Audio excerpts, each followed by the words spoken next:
Now let's look at another example. We have a polynomial divided by a monomial. That means we're dividing by a single term, so we need to create smaller individual fractions that we can then reduce. How many smaller fractions do you think we will have here? That's right. We're going to have 3. It's a guess? That's a good guess. Now, all of these fractions will have this same denominator, which was indicated in the original problem as 21x.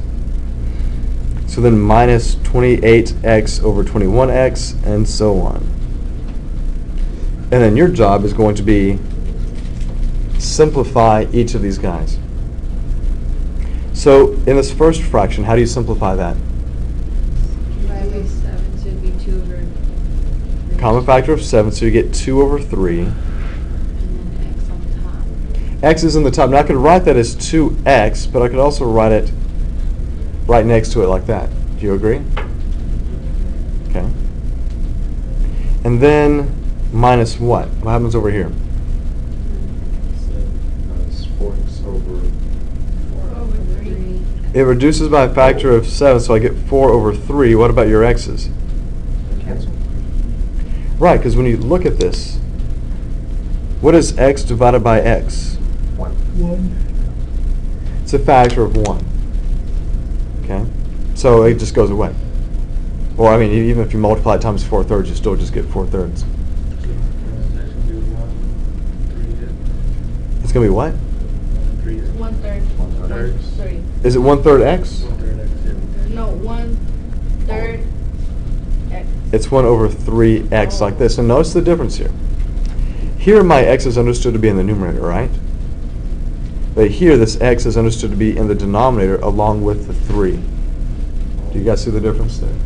Yeah, because 7 is a number that's by itself. There's no x. Right. And where do I have more x's, top or the bottom? I've got that x in the bottom. He's going to stay there.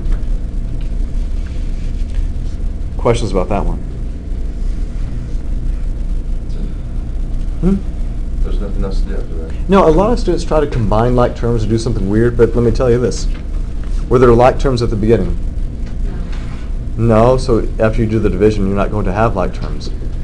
Sometimes students try to make one big fraction out of this, but that's not what we're doing. We're creating smaller fractions so we can simplify. That's what we're doing.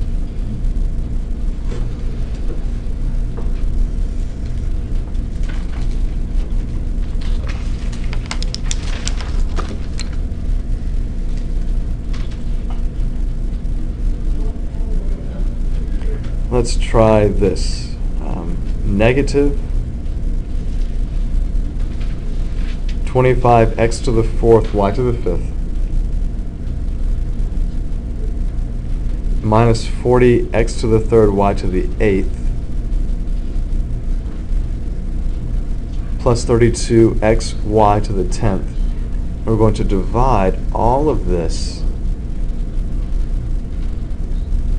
by 20x squared y to the 7th. Now, how many fractions will I have here? 3. I'm going to have 3, right? Well, let's see if we can find those 3 fractions. So all you need to do here is simplify each of these. Or not simplify, I mean, we will simplify, but right now it's just a matter of Separate. rewriting these guys. Make sure that when you do rewrite that you don't change any of my numbers. It makes me cranky when you change my problem. You know, when it's supposed to be a 3, but you write a 0. Okay.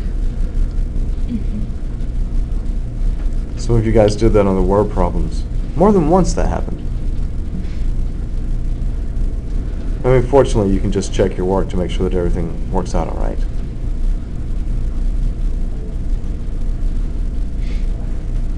All right. What do you guys think? Is that good?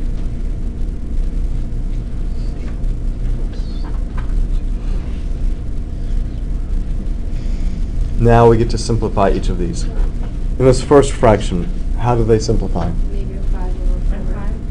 So it's a negative 5 over 4 when I reduce the coefficients. What about your x's? X to the 3rd on top and y X to the third in the top? Second.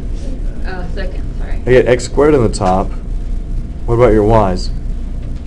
Y squared on the bottom. I get y squared on the bottom because I have 2 more y's in the bottom. Oh. Y to the 5th over y to the 7th. Sorry, I didn't have it written down. Excuse me. Okay, now what about the 40 and the 20? 1/2. 40 divided by 20 is just 2. Does it need to be over 1? No, you can just, yes. Yes, it has. But if it helps you. Where are your x's? Where do you have more x's, top or bottom? Top.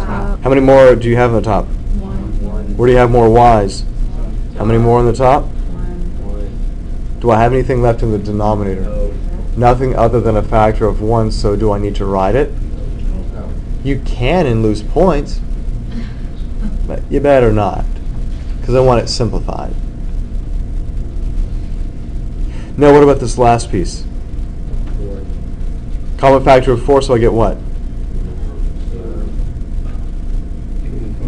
You get 8/5. Now what about your x's? On the bottom. 1. I have 1 more factor of x in the denominator. What about your y's? On the top. 3. I have 3 more factors of y on the top. Is there anything else that can be done? No, nothing else that can be done. You've reduced all those fractions. You've simplified all the variables, so we're good.